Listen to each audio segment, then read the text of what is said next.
नमस्कार साथियों। आज हम अपनी गणित की वीडियो में लेकर आए हैं एक ऐसा टॉपिक जो किसी भी एग्जाम के लिए मोस्ट इम्पोर्टेंट रहने वाला है। वाणिज्य गणित यानी कि कॉमर्शियल मैथमेटिक्स। इसमें हम अनुपात, समानुपात और समानुपात भी दो तरह के होंगे, डायरेक्ट, इनवर्स, और इसमें परसेंटेज भी आएगी, उसके यूज भी आएंगे। और साथ साथ में इस कमर्शियल मैथमेटिक्स में हमारे परसेंटेज के क्वेश्चन आएंगे और एकीक नियम, यूनिटरी मेथड भी आने वाला है। कार्य, समय और ब्याज, प्रतिशत, लाभ, हानि, ये सब के सब टॉपिक इसमें कवर हैं। कमर्शियल मैथमेटिक्स का मतलब ही ये होता है कि हमारी दिनचर्या में जो मैथमेटिक्स यूज होती है व्यापार में अपना जीवन जीने के लिए, वो सब का सब कमर्शियल मैथमेटिक्स है। इसलिए कमर्शियल मैथमेटिक्स किसी भी एग्जाम के लिए बहुत बहुत बहुत इंपॉर्टेंट है। तो मेरी वीडियो को बहुत ध्यान से देखिएगा। तो देखिए, सबसे पहले हमारा टॉपिक आता है अनुपात। अनुपात यानी कि रेशियो। जब कोई भी हम दो समान राशियों के बीच तुलना करते हैं तो उसको, जैसे दो राशियां हैं ए, तो ए और बी के बीच में ये दो बिंदु लगाते हैं, ये हमारे अनुपात के निशान होते हैं। तो हम बचपन से ही, छोटे छोटे बच्चे भी जानते हैं तुलना करना, कंपेयर करना। तो वो कंपेयर कई तरीके से की जाती थी। जैसे एक चीज, कोई किसी के पास फल है और फल दो बच्चों में हम बांट रहे हैं, तो हमारे बच्चे कहेंगे ये फल बड़ा है और ये फल क्या है, छोटा है। तो ये जो तुलना थी, ये भी क्या था, ये भी रेशियो ही है। ठीक है, तो ये भी क्या है, अनुपात है। तो ये दो तरह से हम तुलना करते थे। एक तो हम बता दें सीधा कि छोटा बड़ा, और या फिर एक दूसरी तुलना होती कि कोई किससे कितना गुना है मात्रा में। तो जो गुना वाली तुलना है वही हमारी रेशियो कहलाती है। तो अब अगर कोई चीज, किसी का उम्र, एक बच्चे की 10 साल है, एक बच्चे की 5 साल है, तो उन दोनों में जो अनुपात होगा, यानी कि एक बच्चा 10 साल का, एक बच्चा 5 साल का, अनुपात हमेशा समान राशियों में निकलता है। जैसे कि ये अगर साल में है तो ये भी साल में, ऐसा नहीं है कि एक साल और एक महीने में कर दिया। तो जो भी दो राशियों का हम अनुपात निकालते हैं उनके मात्रक हमेशा सेम होने चाहिए। बहुत इंपॉर्टेंट बात है, इसको याद रखिएगा। तो इनका जब अनुपात निकलता है 1:2, 2/1, यानी कि एक बच्चे की उम्र दूसरे से क्या हो गई, दुगनी हो गई। तो इस तरह का कंपैरिजन होता रहा है और इसी को हम क्या कहते हैं, अनुपात कहते हैं। दो समान राशियों के बीच में ही तुलना होगी, मतलब उनके मात्रक समान होंगे। ऐसा नहीं है कि हम वजन और लंबाई की तुलना कर देंगे, लंबाई की लंबाई से तुलना करेंगे, वजन की वजन से ही तुलना करेंगे। तो अब जो ये दो टर्म है, इनमें ये प्रथम पद और ये सेकेंड पद होता है, इसको एंटीसेडेंट और इसको कॉन्सिक्वेंट कहते हैं। अब इसके बाद अगर दो अनुपात एक जैसे आ जाएं, यानी कि दो अनुपात क्या हो, दो रेशियो की वैल्यू अगर बराबर हो, तो उन्हें हम समानुपात कहते हैं। जैसे कि कोई भी अनुपात A/B और B/C इक्वल है, यानी कि A/B और और C और D, दो अलग अलग अनुपात थे और दोनों आपस में क्या आ गए, इनकी वैल्यू बराबर आ गई। तो अगर इस तरह से दो रेशियो बराबर हो तो उन्हें हम प्रोपोर्शन यानी कि समानुपात कहते हैं। और उन्हें हम कैसे लिखेंगे कि यदि A/B और C/D इक्वल है तो A/B, और समानुपात के लिए फिर 4 बंदे हम लगा देते हैं। अनुपात के लिए 2 थे, तो A/B प्रोपोर्शनल टू C/D, यानी कि A और B का अनुपात वही है जो C और D का अनुपात है। तो इनमें कुछ संबंध होता है। इनमें संबंध ये कि जब भी इस तरह से ये दो रेशियो इक्वल होंगे तो इसमें 4 पद बने हैं, पहला, दूसरा, तीसरा, चौथा। तो ये मध्य पद कहलाते हैं दोनों, और ये बाहरी पद कहलाते हैं। तो इनमें क्या होगा, इन मध्य पदों का गुणनफल यानी कि B गुणा C हमेशा बराबर होगा इन बाहरी पदों के गुणनफल के बराबर, क्योंकि ये A/B और C/D इक्वल है। तो दृश्य गुणा से ये रिलेशन इनमें बन जाता है। तो ये मध्य पद थे, तो मध्य पदों का गुणनफल बराबर बाहरी पदों का गुणनफल। इस डायरेक्ट फार्मूले में भी वनडे एग्जाम में बहुत सारे क्वेश्चन हमें मिल जाते हैं। इसके बाद इसी समानुपात के बहुत सारे फार्मूले हैं जो इसी से निकल के आते हैं, लेकिन डायरेक्ट हमें समय बचाने के लिए कंपटीशन में उन्हें याद रखना होगा। तो पहला आया A और B का मध्य अनुपाती, यानी कि अगर दो हमें नंबर दिए हैं और उनका हमसे मीन प्रोपोर्शनल पूछा है तो उसका डायरेक्ट फार्मूला हो जाएगा √AB। स्क्वायर रूट निकालना पिछली वीडियो में मैंने बहुत अच्छे से समझा चुकी हूँ आपको। और ये होता क्या है मेन प्रोपोर्शनल?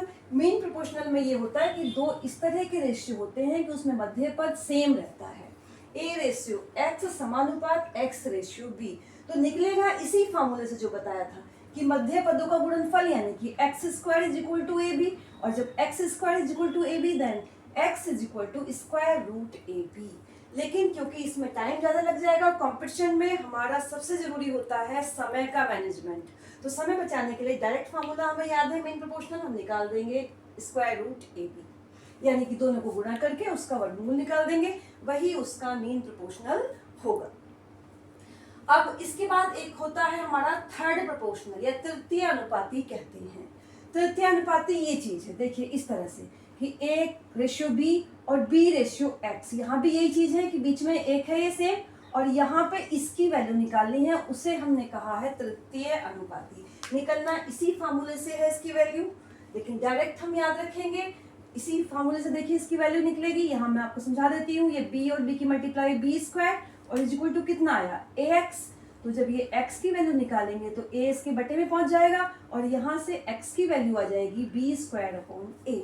तो डायरेक्ट हमारे फार्मूला याद होगा कि तृतीय अनुपाती जो थर्ड प्रोपोर्शनल है वो बी स्क्वायर अपॉन ए होता है। देखते ही फार्मूला लगा देंगे, समय हमारा बच जाएगा। इसके बाद वैसे ही फोर्थ प्रोपोर्शनल होता है। फोर्थ प्रोपोर्शनल में ये रहता है कि ये A ratio B C ratio D, चौथे की जगह चौथा हमें निकालना है। तो चौथा हमें निकालना है तो उसका फार्मूला यही मेन फार्मूला रहेगा, उसका फार्मूला बन जाएगा बी इंटू सी और अपॉन ए। तो ये याद रखेंगे। इसके बाद कंपाउंड रेशियो या मिश्रित अनुपात किसे कहते हैं? मिश्रित अनुपात दो रेशियो हैं, ए रेशियो बी और सी रेशियो डी। तो इनका जो मिश्रित अनुपात होगा ये बराबर है A upon B C upon D, इनकी मल्टीप्लाई कर लेंगे, ए की सी से बी की डी से, तो ए सी रेशियो बी डी को कहेंगे इनका कंपाउंड रेशियो।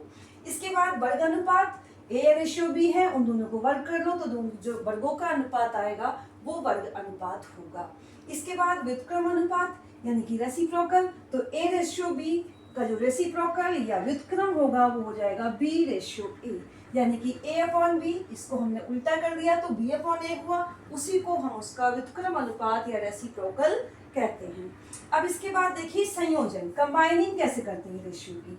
अगर हमें कहीं इस तरह से दे रखा है कि ए और बी का अनुपात इतना, बी और सी का इतना, और पूछा है हमसे क्या कि तीनों का अनुपात बताइए एक साथ, तो इसमें हम देखिए A ratio B ratio C, यहाँ पे बी है और ये यहाँ पे आया बाई, अब यहाँ बी फिर से आया और यहाँ आया पी, तो हम जो इसमें कॉमन है, कॉमन यहाँ पे क्या है बी है, बी में यहाँ बाई है और यहाँ पे पी है, तो जो कॉमन दोनों में है उनको हम सेम बना लेते हैं।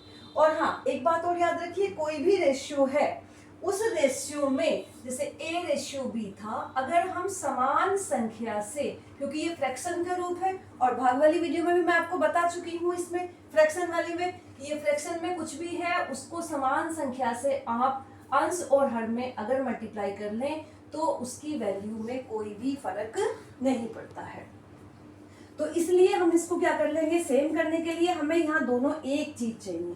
अब यहाँ P है यहाँ Y है, तो एक समान बनाने के लिए इसको, इस वाले अनुपात को हम ऊपर नीचे दोनों यानी कि इन दोनों पदों में मल्टीप्लाई कर लेंगे P से और इसमें कर लेंगे Y से, तो यहाँ भी PY आ जाएगा और यहाँ भी PY आ जाएगा। तो जब PY आ जाएगा, ये देखिए A रेशियो B था वो कितना था x रेशियो y, हमने इसको p से मल्टीप्लाई कर ली तो रेशियो तो वही रहेगा, दोनों में p से मल्टीप्लाई px रेशियो py। इसी तरह से जो b रेशियो c था उसमें हमें गिवन था p रेशियो q, हमने इसको क्या करा, हमने इसको y से मल्टीप्लाई कर लिया, तो यहाँ हुआ py और रेशियो हो गया qy। अब देखिए a b c, a का b से अनुपात कितना आया px py और b का c से कितना था py qy, तो py और qy, इस तरह से इन तीनों का एक साथ अनुपात हम निकाल लेंगे, तो डायरेक्ट हम इसको निकाल सकते हैं।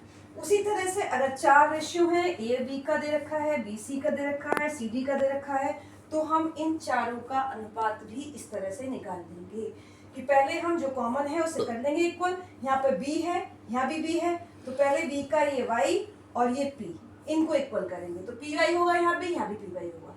इसके बाद फिर हमने देखा पी वाई जब हुआ तो यहाँ भी क्या हो गया, बाई से मल्टीप्लाई किए तो यहाँ क्यू वाई हुआ। अब यहाँ पे सी फिर से यहाँ रिपीट है, तो यहाँ सी कितना हो गया अब क्यू वाई, और इसमें एम और है तो एम को फिर से क्यू वाई से मल्टीप्लाई कर दो तो ये क्यू बाई एम हो जाएगा, और यहाँ फिर एम से मल्टीप्लाई कर देंगे तो इनका जो सारे का एक साथ अनुपात आएगा वो ये आएगा। और ये अनुपात के क्वेश्चन हर साल यूपी टेट में भी जरूर पूछे जाते हैं। देखिएगा 2016 में ये क्वेश्चन आया है, A/B 4:5, B/C 6:9, C/D 15/9, और हमसे इन चारों का अनुपात एक साथ पूछा है। तो हम इनको मिक्स करेंगे। मिक्स करने का तरीका और देख लीजिएगा आप शॉर्ट में। A/B 4:5 है, B/C कितना है 6:9 है। हम बीच बीच में तोड़ तोड़ के भी इन्हें कर सकते हैं, यानी कि पहले हम 2 के 3 बनाएंगे तो B कितना है यहाँ पर 5 और यहाँ कितना है 6, तो हमें 5 और 6 इन्हें सेम बनाना है। तो उसको हम कैसे बनाएंगे, 5 और 6 का एलसीएम कितना होगा, एलसीएम वाली वीडियो में अच्छे से समझाया है 30, यानी कि तो हम यहाँ पे क्या बना लेंगे, इनको दोनों जगह हमें 30 चाहिए। तो 30 चाहिए तो देखिए बिल्कुल वही चीज जैसे कि हम जो हमने भिन्नों की गुणा जोड़ और घटा किया था, बिल्कुल सेम प्रोसेस इसमें रहेगा। हमें यहाँ पे 30 बनाना है, तो 30 बनाने के लिए हम यहाँ पे किससे मल्टीप्लाई करेंगे, 5 छंग 30, और यहाँ किससे करेंगे 5 से गुणा, यानी कि इसमें मल्टीप्लाई करेंगे 6 से, तो 6 से मल्टीप्लाई करी तो A/B 4:5 था, 6 से गुणा कर ली, 4 छंग 24, 5 छंग 30 हो गया। और ऐसे ही जो B/C है वो कितना आ गया हमारा 6 पंजे 30 और 9 पंजे 45। याद रखिएगा गुणा हमेशा दोनों पदों में होती है। अब ये हमने देखा यहाँ भी 30 और यहाँ भी 30, तो A/B/C आ चुका है 24/30 और रेशियो 45। ये देखिए A B C ये दो मिक्स हो गए। अब हमें C का D से करना है और कितना लाना है 15:9, C/D दे रखा है, तो अब देखिए यहीं पर लिख लीजिएगा कि C/D है 15:19।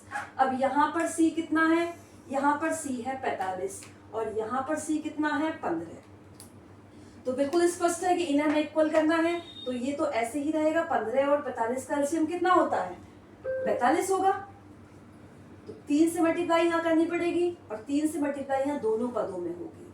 तो जो C/D है 3 से मल्टीप्लाई करके 15 तिया 45 और 19 तिया कितना हो जाता है 57। तो अब इन चारों का अनुपात A/B/C/D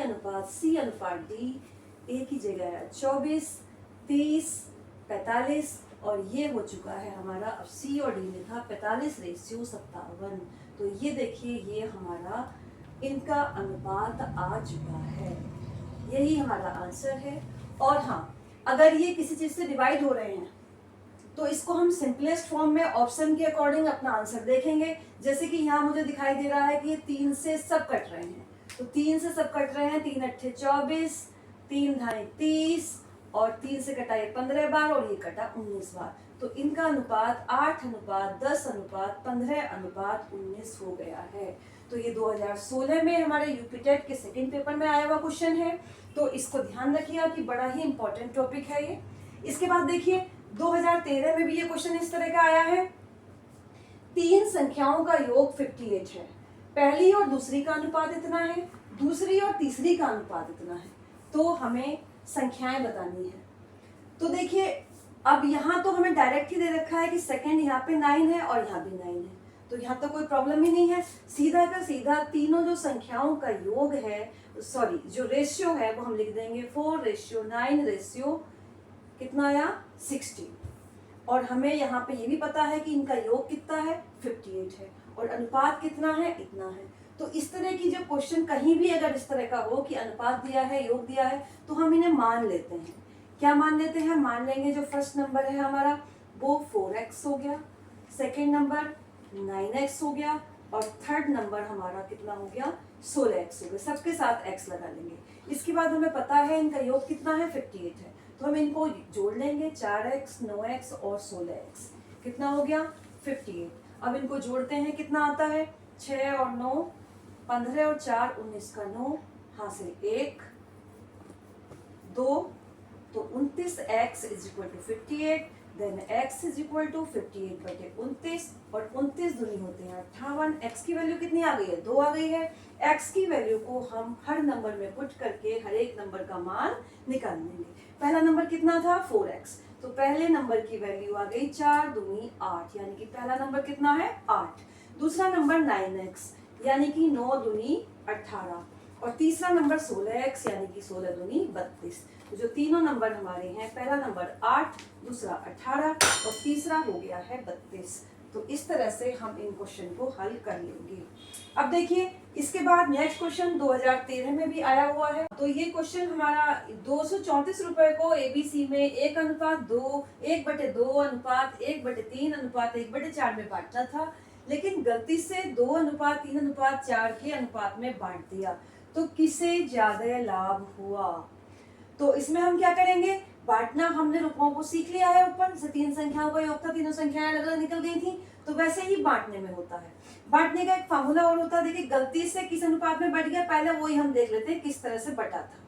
तो पहला भाग, अगर हमें अनुपात दिया है, कुल रुपए दिए हैं, तो जो फार्मूला होता है बांटने का वो होता है कुल गुणा अनुपात। इसको भी आप याद रखिएगा, कुल गुणा अनुपात बटे अनुपात का योग, यानी कि अनुपातिक योग। तो कुल रुपए कितने हैं? 234। अनुपात कितना है पहले हिस्से का? तो देखिए 2:3:4, तो कितना आया? 2। और बटे अनुपात का योग, ये 2 और 3 5 और 4 9, तो ये हमारा आया। तो जो पहला हिस्सा आया हमारा वो आया, देखिए 9 से इसको भाग चली जाएगी क्या? 9 दूनी 18 बचे 5, 4 9 6 54 यानी कि 26 दूनी 52। तो पहले वाले को मिले हमारे एक को 52 रुपए। इसी तरह से तीनों का हिस्सा निकाल लेंगे। उसके बाद जो बांटना था एक्चुअल वाला, वो था अनुपात हमारा कितना? 1:2 अनुपात 1:3 और 1/4। तो जिस तरह से जब बटे में दे रखा और उसे बांटना हो, तो पहले हमें ये बटे वाला रूप इसका खत्म करना होगा। इसके लिए क्या करेंगे? इसके लिए 2 3 4 का एलसीएम निकाल लेंगे। एलसीएम 2 3 4 का एलसीएम को अच्छी तरह से मैं पिछली वीडियो में समझा चुकी हूँ, तो अगर आपने मेरी वीडियो पिछली वाली नहीं देखी है तो जरूर से जरूर देख लें। तो इन 2 3 4 का एलसीएम आएगा 12, तो हम 12 से इस सबको मल्टीप्लाई कर देंगे। तो देखिए 12/2 12/3 12/4। तो अब 2 छन 12, 3 चौक 12, 3 चौक 12 और 4 दिया 12। तो इनमें जो अनुपात आया वो 6:4:3 आया। तो जिस तरह से पहले हमने 2:3:4 के अनुपात से निकालेंगे तीनों हिस्से, उसी तरह से फिर 6:4:3 से तीनों के हिस्से हम निकाल लेंगे और उसके बाद देख लेंगे कि किसको ज्यादा लाभ हुआ। तो इसको आप खुद करिएगा, नहीं आता है तो मुझसे पूछिएगा। अब देखिए, अब हमारा ये 2014 में क्वेश्चन आया हुआ है इसी टॉपिक से। a/2 = b/3 = c/4 = 2a - 3b + 5c/a। Then a की वैल्यू हमसे पूछी गई है। तो देखिए कैसे करते हैं इसको हम कैसे सॉल्व करेंगे, ध्यान से देखिएगा। ये a/2 = है b/3। तो हम यहाँ से क्या करेंगे? b की वैल्यू निकाल लेंगे, क्रॉस मल्टीप्लाई करेंगे। 2b = 3a, तो 2b = 3a, तो यहाँ से b कितना आ गया? 3a/2। b की वैल्यू आ गई। इसके बाद फिर इसको और इसको ले चलते हैं। a/2 = c/4। यहाँ से हम c की वैल्यू निकाल लेते हैं। तो यहाँ से 2c = 4a, then c = 4a/2, यानी कि कितना आ गया? 2a। तो हमने b और c की जो वैल्यू है वो a के टर्म में निकाल ली है, ठीक है। अब इसके बाद हम यहाँ इन वैल्यू को पुट कर देंगे, क्योंकि ये जो वैल्यू है सब क्या है? इक्वल है। तो सब आपस में इक्वल है, तो कोई सी भी दो हम ले लेंगे। तो हमने दो ये वाली ले ली।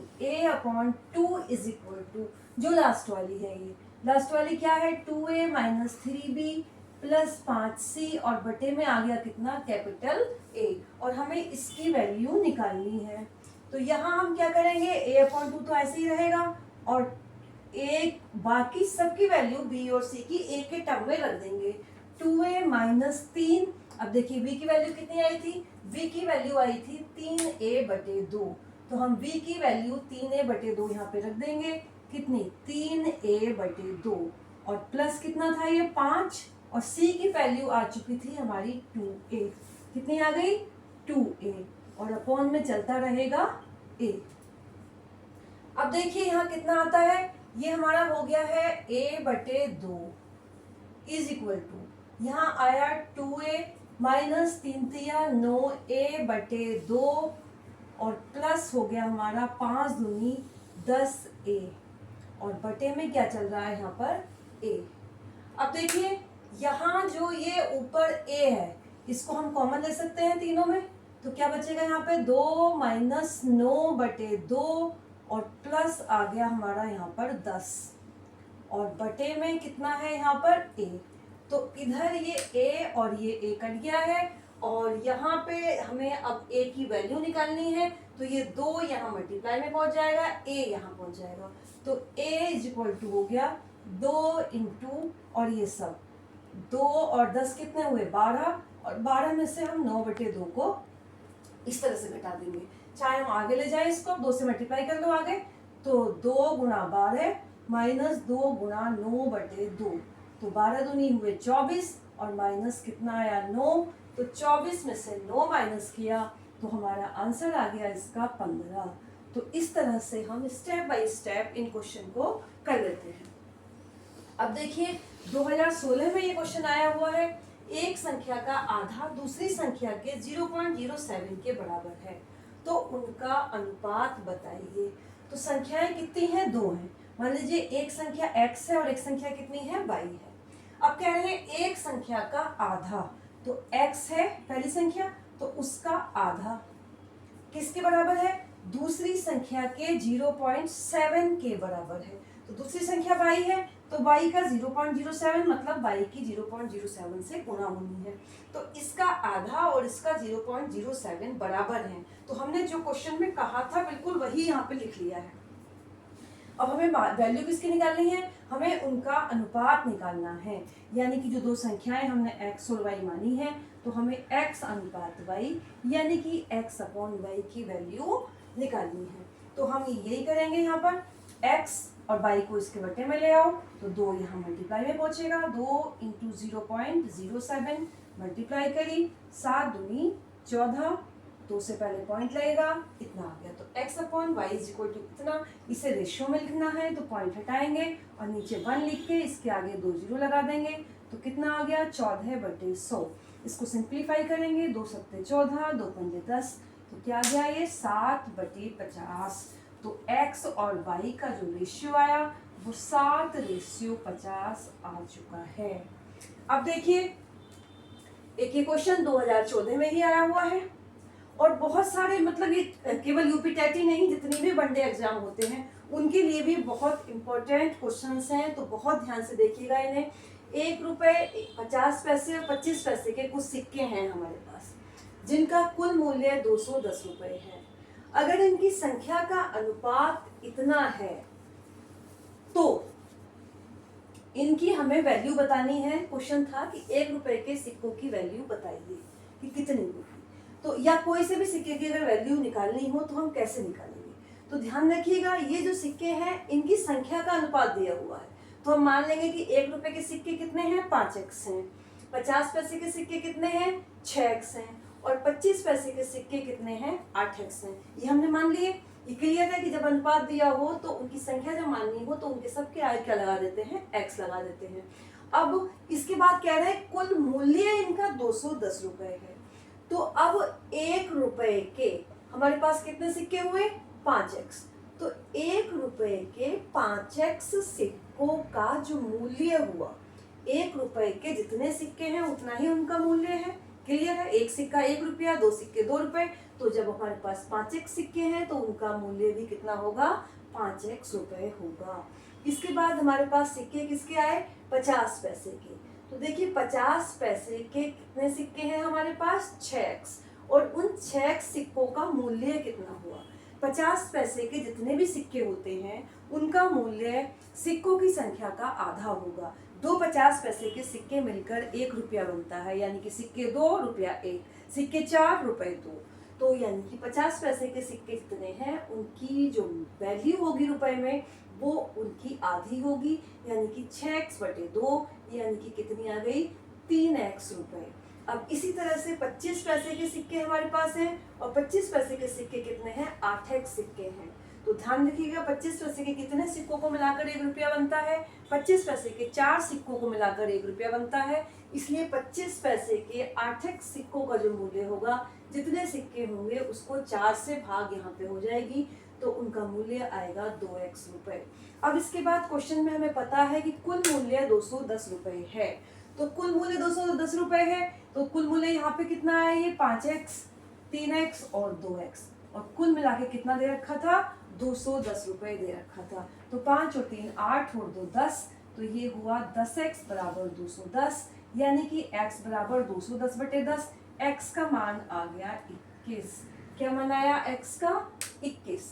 तो जो x की वैल्यू है वो 21 आ गई है, यानी कि हमसे अगर पूछा है संख्या, तो संख्या हमारी कितनी आ जाएगी, 1 रुपए के सिक्के कितने होंगे, 1 रुपए के सिक्के हमारे पास थे 5x, तो यानी कि कितने सिक्के आ गए, 5 गुना 21, 105 सिक्के हमारे पास हैं और 105 ही उनका क्या होगा, मूल्य होगा। तो इसी तरह से हम कोई से भी सिक्के का मान पूछा है, अगर हमसे पूछा है 50 पैसे के सिक्के कितने हैं, तो 6x यानी कि कितना आएगा, 6 गुना 21, ये आ जाएगी सिक्कों की संख्या, और वैल्यू पूछेंगे तो आधी होगी।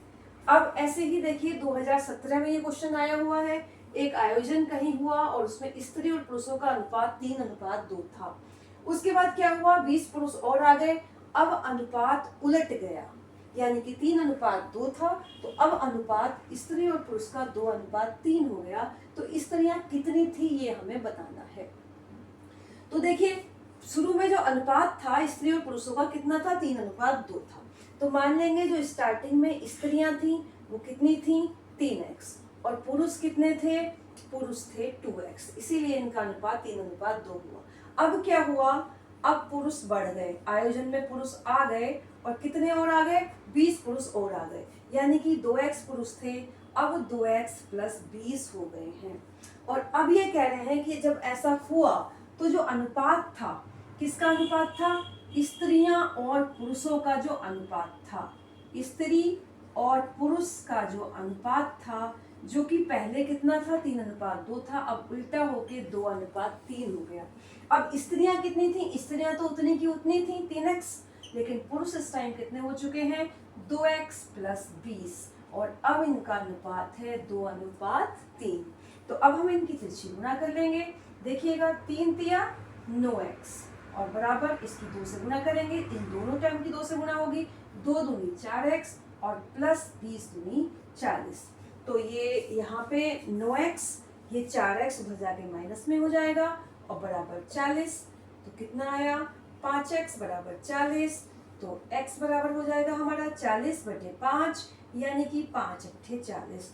तो x की वैल्यू कितनी हो गई है, 8। और हमसे पूछा क्या था कि स्त्रियां कितनी थी, स्त्रियां कितनी थी, 3x, और x की वैल्यू कितनी आ गई, 8। तो स्त्रियां कितनी हो गई हैं, 3 अट्ठे 24, यानी कि आयोजन में जो स्त्रियां थी वो कितनी थी, 24 थी। हमारा अब हम देखेंगे एक एक नियम या फिर यूनिटरी मेथड। तो यूनिटरी मेथड क्या होता है, यूनिट का मतलब इकाई। जब हमें कुछ वस्तुओं का मूल्य पता हो तो हम पहले एक वस्तु का मूल्य निकाल लेते हैं और उसके बाद जितनी वस्तुओं का हमें चाहिए होता है उसका मूल्य हम निकालेंगे। तो इस मेथड को हम एक एक नियम कहते हैं। तो पहले कुछ वस्तुओं का जो भी हमें पता है उसका एक का पहले निकालेंगे, उसके बाद जितना हमें चाहिए उसका। तो उसी मेथड को यूनिटरी मेथड या एक एक नियम कहते हैं। और ये 2 तरह का होता है, जो है हमारा एक है डायरेक्ट प्रोपोर्शन, एक होता है इनवर्स प्रोपोर्शन। तो डायरेक्ट प्रोपोर्शन में क्या होता है, एक वस्तु है उसका कुछ जो भी है मूल्य है, तो अगर वस्तु बढ़ रही है तो उसका मूल्य भी टोटल का क्या हो रहा है, बढ़ रहा है। तो इस तरह से अगर अनुपात है तो वो हमारा क्या होता है, जैसे कि सपोज करिए 5 किलो चीनी है और 5 किलो चीनी अगर हमें 200 रुपए में मिल रही है, हमें 5 किलो चीनी का मूल्य 200 रुपए पता है और हमसे कह रहे हैं कि 25 किलो चीनी का मूल्य बताइए। तो इसमें हमें इतना तो पता है, कम से कम देखते हैं कि 5 किलो अगर 200 रुपए में है तो 25 किलो, क्योंकि चीनी बढ़ी है तो उसका रुपया भी क्या होगा, बढ़ेगा ही बढ़ेगा। तो इस तरह का अनुपात जो होता है वो डायरेक्ट प्रोपोर्शनल कहलाता है। उनमें क्या होगा, हमेशा ए अपॉन बी और बराबर सी अपॉन डी वाला रूल लगेगा। यानी कि 5 किलो से पहले हम क्या निकाल लेंगे, 1 किलो का। 5 किलो चीनी का मूल्य 200 रुपए, तो 1 किलो को कैसे निकाल लेंगे, 5 से इसको भाग कर देंगे। 1 किलो का आ गया, 5 से भाग किया, 40 रुपए 1 किलो का मूल्य आया। और जब 1 किलो का आ गया और 25 का निकालना है तो 25 की 40 से क्या कर लेंगे, गुना कर लेंगे और आ जाएगा। इसके अलावा इसको एरो मेथड भी थे, जैसे एक तरफ हम लिख लेंगे चीनी और एक तरफ लिख लेंगे उसकी कीमत या मूल्य। चीनी कितनी है, 5 किलो, मूल्य कितना है, 200 रुपए। चीनी 25 किलो और हमारा मूल्य है x रुपए मान लेंगे। जो पूछा गया है उससे हम क्या मान लेते हैं, x मान लेते हैं। यहाँ इनकी यूनिट लिख लेंगे। चीनी किलोग्राम में है तो यूनिट सेम रहनी चाहिए दोनों में, और मूल्य हमारा रुपयों में है। तो इनमें सेम प्रोपोर्शनल है, क्योंकि ये 5 200 की है, तो अगर चीनी बढ़ी तो रुपए भी क्या होंगे, बढ़ेंगे ही। या एक चीज कम हो रही है दूसरी भी कम हो, या पहली बढ़ रही है दूसरी भी बढ़े, तो बढ़े तो बढ़े, कम हो तो कम हो। तो इस तरह का जो प्रोपोर्शनल है वो डायरेक्ट प्रोपोर्शन कहलाता है। तो इसमें हम क्या इस तरह से एरो लगा लेते हैं, ठीक है। एरो लगाए, अब ये एरो ये है तो इसे हम लिख लेंगे x बटे 200 और बराबर हो जाएगा, यहाँ नीचे को एरो है, दोनों सीधे हैं ये एरो, 25 बटे 5। और इससे हम डायरेक्ट x का मान निकालेंगे तो x बराबर आ जाएगा, ये 200 यहाँ गुणा में पहुंच जाएगा, तो 25 गुना 200 बटे 5, यानी कि 5 पंजे 25 और 200 पंजे 1000 रुपए। तो सीधा सीधा हमारा किसका वैल्यू आ जाएगी, x की वैल्यू, यानी कि 25 किलो चीनी का रेट 1000 रुपए आ गया है। अब इसके बाद होता है व्युत्क्रमानुपाती, इनवर्स प्रोपोर्शनल किसे कहते हैं। तो देखिए इनवर्स प्रोपोर्शनल कहते हैं, जैसे कि हमने 10 मजदूर लगा दिए हैं किसी काम को करने के लिए। अब 10 मजदूर लग के पूरी की पूरी जो दीवार है वो 20 दिन में तैयार कर रहे हैं। वो कितने दिन में तैयार कर रहे हैं, 20 दिन में। और हम मजदूरों को क्या कर दें, अगर 10 की जगह हम मजदूर कितने कर दें, 5 कर दें। 10 मजदूर 20 दिन में तैयार कर रहे थे, तो मजदूर कितने लगे हुए थे, 10 मजदूर थे, ये मजदूर हो गए। और 20 दिन में किसी काम को क्या कर रहे थे, एक दीवार बनाने को थी, मतलब जो भी काम था सेम काम था, 20 दिन में कर रहे हैं। अगर मजदूरों की संख्या यहाँ पे 5 कर दीजिए, तो अगर 5 मजदूर हो गए तो आप देखिएगा कि 10 मजदूर 20 दिन में काम कर रहे हैं, मजदूर हमने आधे कर दिए हैं, तो काम के दिनों की संख्या बढ़ेगी या कम होगी। तो ये ऑटोमेटिकली सी बड़ी प्रैक्टिकली सी बात है कि अगर मजदूर कम लगेंगे तो काम के दिन हमारे बढ़ जाएंगे। तो ये चीज कम हुई और ये बढ़ गई, मान लीजिए कितने दिन हो जाएंगे, x दिन हो जाएंगे। तो जहां कहीं ऐसा हो रहा है कि ये चीज बढ़ रही है और ये कम हो रही है, या फिर जैसे यहाँ ये कम हुआ और ये चीज बढ़ रही है, तो उस अनुपात को हम इनवर्स प्रोपोर्शन या व्युत्क्रम अनुपात कहते हैं। तो इसमें हम क्या कर देंगे, अगर एरो वाले मेथड से हम करते हैं तो ये एरो हम ऐसे लगाएंगे और इसको क्या कर लेंगे, उल्टा कर लेंगे, क्योंकि इसमें संबंध सीधा a upon B is equal to C upon T था, और इसमें क्या होता है, ये a into B is equal to C into D होता है। तो यहाँ पे ये इस तरह होगा, तो ये x बटे 20 ऐसे ही लिखा और बराबर में क्या आ जाएगा, अब की बार ये उल्टा हो गया है। तो जैसे उसमें पीछे क्या था, पीछे हमने लिखा था कि ये x बटे 200 25 बटे 5 एक सही अनुपात रहा, इसमें उल्टा हो गया है। तो x बटे 200 की जो इसका अनुपात इससे है वो इसमें उल्टा हो गया, यानी कि क्या हो गया, 10 बटे 5 हो गया। तो यहाँ से जब हम x का मान निकालेंगे तो 20 गुना 10 बटे 5, 5 दूनी 10, तो 20 दूनी कितना आ गया, 40 दिन। यानी कि जो काम 10 मजदूर 20 दिन में कर रहे थे, तो अगर मजदूर 5 हमने कर दिए तो उस काम को करने में जो दिन लगे थे वो डबल, यानी कि 40 दिन हो गए हैं। तो जो ये मजदूरों का और कार्य के दिनों का अनुपात होता है हमेशा व्युत्क्रम अनुपात होता है। अब देखिए व्यक्ति का जो काम करने की क्षमता है, वो व्यक्ति की कार्य क्षमता अगर अधिक है तो कार्य में लगने वाला समय क्या होता है, कम होता है। अगर व्यक्ति ज्यादा काम करता है तो उसे काम खत्म करने में कम समय लगेगा, और अगर कम क्षमता है उससे काम करने की तो समय ज्यादा लगेगा। तो एक ये एरो वाले मेथड तो होंगे ही होंगे, उसके अलावा एक बड़ा इंपॉर्टेंट सा जो शॉर्ट ट्रिक में आ जाता है वो आप देखिएगा, M1 व्यक्ति अगर D1 दिन में H1 घंटे प्रतिदिन काम करके W1 कार्य कर रहे हैं। और इसी तरह से कोई दूसरा ग्रुप है, उसमें M2 व्यक्ति हैं, D2 दिन में H2 घंटा प्रतिदिन काम करके वो W2 कार्य कर रहे हैं। तो बड़ी इंपॉर्टेंट सी ये ट्रिक है कि M1 D1 H1 upon W1 is equal to हो जाता है M2 D2 H2 upon W2। इसको आप जरूर नोट कर लेना, इससे हमारा टाइम काफी बच जाएगा एग्जाम में अगर इस तरह के सवाल आते हैं। अब देखिए ये 2018 में एक क्वेश्चन आया हुआ है, 40 व्यक्ति 30 दिनों में 200 किलोग्राम चावल खाते हैं, तो कितने दिनों में 30 व्यक्ति 500 किलोग्राम चावल खा लेंगे, ये हमसे पूछा है। तो देखिए इसको हम दोनों ही विधि से मैं आपको बता देती हूँ। अगर ये क्या है, अगर इसमें हम इसमें एरो मेथड से भी कर सकते हैं। क्या पूछा है, कितने दिनों में, तो हमारे पास हमें क्या दिया हुआ है, सबसे पहले दिया हुआ है व्यक्ति, उसके बाद दिए हुए हैं हमें चावल, और उसके बाद है पूछा है हमसे दिन। तो जो चीज पूछी है वो हम लास्ट में लिख लेते हैं। व्यक्ति कितने थे, 40 व्यक्ति। 40 व्यक्ति 30 दिनों में 200 किलोग्राम चावल खा लेते हैं। दूसरी कंडीशन क्या है कि 30 व्यक्ति 500 किलोग्राम चावल खाने में कितने दिन लगाएंगे। तो देखिए जब 3 वाला इस तरह क्वेश्चन होता तो पहले इन दोनों में ये तो एरो हम नीचे लगाने ही लगाने हैं।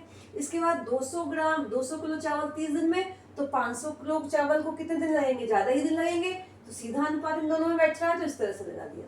अब 40 व्यक्ति खाने वाले हैं तो 30 दिन में खा रहे हैं, और अगर 30 व्यक्ति खाने वाले हो तो ज्यादा दिन चलेंगे, यानी कि इनमें अनुपात कैसा हो गया, उल्टा हो गया। तो यहाँ नीचे है तो इसको हमने ऐसे लगा दिया, और हम इसको अब इस तरह से लिखेंगे, यहाँ x/30 बराबर ये आ गया 500/200, और गुणा में आ जाएगा ये उल्टा होके 40/30। तो हम यहाँ से जब x का मान निकालेंगे तो ये 30 ऊपर गुणा में पहुंच जाएगा, 330 गुणा 500 गुणा 40/200 गुणा 30, 30 से 30 कट जाएगा, और ये हमारा ये 0 भी कट गए दोनों, और ये 20, और 20 पंजे कितना आ गया, 100, यानी कि 100 दिन लगेंगे 30 व्यक्तियों को 500 किलोग्राम चावल खाने में। तो ये तो हमारा एरो मेथड हुआ, और इसको जो मैंने अभी ये ट्रिक बताई थी हम इस फार्मूले से भी कर सकते हैं। तो M1 व्यक्ति, तो M1 पहले ग्रुप में व्यक्ति कितने थे, 40 व्यक्ति थे, और M2 हमारे अगली बार व्यक्ति कितने हो गए, 30 व्यक्ति हो गए। ठीक, अब जो दिन की बात हुई थी तो दिन D1 दिन था, तो D1 हमारे पास कितना है, पहले जो व्यक्ति जो पहला ग्रुप था वो 30 था, और D2 हमारा कितना है वो हमसे पूछा गया है कितने दिन लगेंगे। इसके बाद इसमें प्रतिदिन की कोई बात हो नहीं रही है, तो H1 H2 की इसमें कोई वैल्यू नहीं होगी, और W1 कार्य हो रहा है। तो पहले वाले जो ग्रुप है वो 200 किलोग्राम चावल खा रहा है, तो W1 कितना हो गया, 200 किलो, और W2 कितना हुआ, W2 भी हमें पता है, दूसरे वाले ग्रुप को कितना खाना है, इसको 500 किलोग्राम चावल खाना है। तो देखिए ये हमने वैल्यू रखी, और इनका डायरेक्ट जो मैंने फार्मूला बताया था वो क्या बताया था, M1 D1 H1 यहाँ नहीं है तो छोड़ देंगे उसको, और बटे में W1 is equal to M2 D2 upon W2, तो ये डायरेक्ट लगा देंगे। अब देखते हैं M1 कितना आया, 40, D1 30 बटे W1 200, M2 30, D2 पूछा है हमसे, और W2 कितना आया, 500। तो यहाँ से हम इसकी वैल्यू निकाल लेंगे। तो वैल्यू हमारी यहाँ पे D2 की निकालनी है हमें, तो D2 इज इक्वल टू, देखिए उधर क्या है, 40 गुणा 30, जो उसके बटे में है वो गुणा में पहुंचेगा 500, और बटे में जो गुणा में है वो कहाँ जाएगा, बटे में, 200 पहले से ही है, 30 और आ गया, 30 से 30 कैंसिल हो गया, और 00 से ये 00 कैंसिल, और 2 से ये 20, 20 पंजे 100। तो ये जो हम इस तरह से निकाल रहे थे ये एरो वाले मेथड, उसको हम डायरेक्ट इस फार्मूले में पुट करके निकाल देंगे। तो कितनी भी बड़ी डिजिट हो तो ये फार्मूला आपका समय बचाएगा, ध्यान रखिएगा। अब देखिए 2016 और 2013 दोनों में ही ये क्वेश्चन आया हुआ है, डिजिट बदली है। सीमा 1 घंटे में एक किताब का 1/5 भाग पढ़ती है, तो वह 2 सही 1/3 घंटे पढ़कर सो जाती है, तो कितना भाग बचा? तो देखिए 1 घंटे में जो किताब सीमा ने पढ़ी वो कितनी पढ़ी? 1/5 भाग पढ़ चुकी। पढ़ी कितनी उसने? 2 सही 1/3 घंटे, यानी कि 3 दूनी 6 और 1 7/3 घंटे उसने पढ़ी। तो 1 घंटे में 1/5 भाग, तो 7/3 घंटे में कितनी पढ़ी? 7/3 को 1/5 से क्या कर लेंगे? गुणा कर लेंगे। आया कितना? 7/15 भाग वो पढ़ चुकी। और हमसे पूछा है कि कितना भाग बचा, तो शेष भाग कितना बचा? तो देखिए पूरी किताब एक पूरी इकाई मानी जाती है, एक में से 7/15 हिस्सा ये पढ़ चुकी, पढ़ के सोई है, तो कितना बचा? कैसे माइनस करेंगे ये बता चुकी हूँ पिछली वीडियो में मैं अच्छे से। इसको अगर आपको समझ में नहीं आ रही है तो उसको एक बार जरूर देख लें। 1 और 15 का एलसीएम, एक के साथ कोई संख्या होती है तो एलसीएम उसका वही रहता है 15। तो यहाँ 15 है, तो इसको हमने जब 15 बनाया है तो इसको भी 15 से मल्टीप्लाई करेंगे, तो 15 ऊपर आ गया और माइनस यहाँ 7, कितना बचा? 8/15 भाग उसका क्या रह गया है? शेष रह गया है। तो इस तरह से हमें ये क्वेश्चन करने हैं। अब देखिएगा ये क्वेश्चन हमारा कई बार यूपी टेट की परीक्षा में आया हुआ है। ए और बी किसी काम को 12 दिन में कर सकते हैं, बी और सी उस काम को 15 दिन में करते हैं, सी और ए उस काम को 20 दिन में करते हैं। तो ए अकेला इस काम को कितने दिन में कर पाएगा? तो ये क्वेश्चन इस टाइप के जो कार्य करने वाले हैं वो हर एग्जाम के लिए बड़े ही इंपॉर्टेंट होते हैं।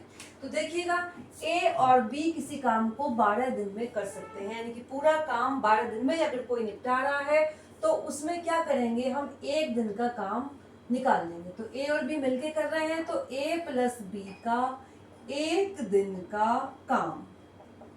याद रखिएगा जितने दिन में 12 दिन में पूरा काम कंप्लीट किया है, इसका मतलब 1 दिन में जो काम हुआ है इसका 12वां हिस्सा यानी कि 1/12 हुआ है। ऐसे ही बी और सी मिलकर 15 दिन में काम कर रहे हैं, तो बी और सी का भी 1 दिन का काम निकालेंगे तो वो कितना आ जाएगा? 1/15। और ऐसे ही सी और ए मिलकर काम को कर रहे हैं 20 दिन में, तो सी और ए का 1 दिन का काम आ जाएगा 1/20। इसके बाद हम इन तीनों को जोड़ देंगे। देखिए इन तीनों को जोड़ेंगे, ए प्लस बी, बी प्लस सी, सी प्लस ए, तो इन सब का जो 1 दिन का काम आ रहा है वो हमारा इन तीनों को जोड़ेंगे 1/12, 1/15 और 1/20। और हमने देखा है जुड़ रहे हैं तो ये 2 बार ए है, 2 बार बी, 2 बार सी, यानी कि ए प्लस बी प्लस सी तीनों के तीनों मिलकर जब काम करेंगे तो उनका डबल काम ये आ रहा है 1 दिन का। तो हम इन तीनों का जब 1 दिन का काम निकालेंगे इस 2 से भाग कर देंगे, तो ये 12, 15 और 20, इनका फिर से क्या निकालेंगे? एलसीएम निकालेंगे। तो 12, 15 और 20 का एलसीएम निकल के आएगा 60। तो 12 पंजे 60, तो यहाँ कितना आ जाएगा? 5। 15 चौक 60, तो यहाँ कितना आएगा? 4। और यहाँ 20 दिया 60, तो यहाँ कितना आना है? 3। तो ये आया हमारा 5, 4, 9 और 3 12/60। 12 एकम 12, 12 पंजे 60, कितना आया? 1/5। तो अब ये ए, बी और सी तीनों का 1 दिन का काम, तीनों का 1 दिन का काम हमारा हो जाएगा 1/5, क्योंकि यहाँ 2 आया था, ये 2 बटे में पहुंच जाएगा। कितना हो जाएगा? 1/10, यानी कि ए, बी और सी तीनों का 1 दिन का काम कितना है? 1/10। हमसे क्या पूछा गया था? हमसे पूछा गया था ए अकेले कितने दिन में इस काम को कर लेगा। तो तीनों का 1 दिन का काम 1/10 है, और बी और सी का हमें पता है कितना है 1 दिन का काम? 1/15 है। तो जब बी और सी का 1 दिन का काम इसमें से घटा देंगे तो ए का 1 दिन का काम आ जाएगा। तो ए का 1 दिन का काम, तो तीनों का काम था हमारा 1 दिन का 1/10। उस तीनों के काम में से बी और सी का घटा देंगे। बी और सी का 1 दिन का काम था 1/15, तो वो हमने इसमें से घटा दिया। 10 और 15 का एलसीएम है 30, तो 10 दिया 30, तो 3, 15 दूनी 30, तो 2, 1/30, यानी कि ए का एक दिन का काम 1/30 है। इसका मतलब हुआ कि ए अकेला इस काम को 30 दिन में निपटा लेगा। तो ऐसे ही किसी भी अकेले का हम कार्य निकाल देंगे। तो बड़े ही इंपॉर्टेंट क्वेश्चन है ये। अब इसके बाद देखिए, इसी तरह का एक क्वेश्चन 2018 में भी आया हुआ है, ये जूनियर की परीक्षा में आया हुआ था। ए किसी काम को 6 दिन में, बी उसी काम को 8 दिन में, सी उस काम को ए और बी द्वारा लगाए गए समय में कर लेता है। तो बी और सी मिलकर कितने दिन में पूरा करेंगे? तो ए काम को कितने दिन में कर रहा है? 6 दिन में। तो कैसे निकालेंगे? ए का एक दिन का काम कितना हुआ? 1/6। बी कर रहा है 8 दिन में, तो ऐसे ही बी का एक दिन का काम निकल जाएगा 1/8। अब ए और बी दोनों का जो मिलके काम हुआ एक दिन का, वो इन दोनों को जोड़ लेंगे, 1 + 6 और 1/8। एलसीएम लिया 6 और 8 का, कितना आ जाएगा? 24। 6 चौक 24, 1 चौक 4, 8 दिया तो कितना आ जाएगा? 7/24। अब सी क्या कह रहा? सी उसी काम को ए और बी द्वारा लगाए गए समय में कर लेता है, यानी कि सी अकेला दोनों के बराबर काम करता है। तो इसलिए सी का जो एक दिन का काम है वो दोनों के एक दिन के काम के बराबर, यानी कि कितना आ गया? 7/24 भाग। अब ये कह रहे हैं कि बी और सी मिलकर कितने दिन में पूरा काम कर लेंगे। तो देखिए, बी का एक दिन का काम ये रहा और सी का एक दिन का काम ये रहा। तो इसलिए बी प्लस सी का एक दिन का काम, यानी कि बी और सी दोनों का एक दिन का काम कितना होगा? बी का था 1/8 और सी का था 7/24। अब इनका फिर से एलसीएम लेंगे, 24, 8 दिया 24, 3 और 7 10, तो 10/24, यानी कि बी और सी का एक दिन का काम हो गया 10/24, यानी कि बी और सी मिलकर उस काम को कितने दिन में करेंगे? 24 बटे बी और सी दोनों मिलकर कार्य को कितने दिन में निपटा लेंगे? 24/10 दिन। यानी कि इसको हम सॉल्व कर लेंगे। किससे कट रहा है ये? 2 पंजे 10 और ये आ गया 12। 5 से इसको भाग करा, 5 दूनी 10, तो 2 सही 4/5 दिन में निपटा लेंगे। तो देखिए, बड़ा ही इम्पोर्टेंट टॉपिक था ये आपके लिए वीडियो बड़ी ही यूजफुल रहने वाली है। तो मेरे चैनल को सब्सक्राइब जरूर करें और जिनको ज़रूरत है वहाँ तक शेयर भी इस वीडियो को जरूर कर दें। बाकी के टॉपिक मैं कॉमर्शियल मैथमेटिक्स के अगले वीडियो में लाऊंगी, वरना बहुत लंबी हो जाती। तो आगे के टॉपिक अगली वीडियो में मिलते हैं आपसे।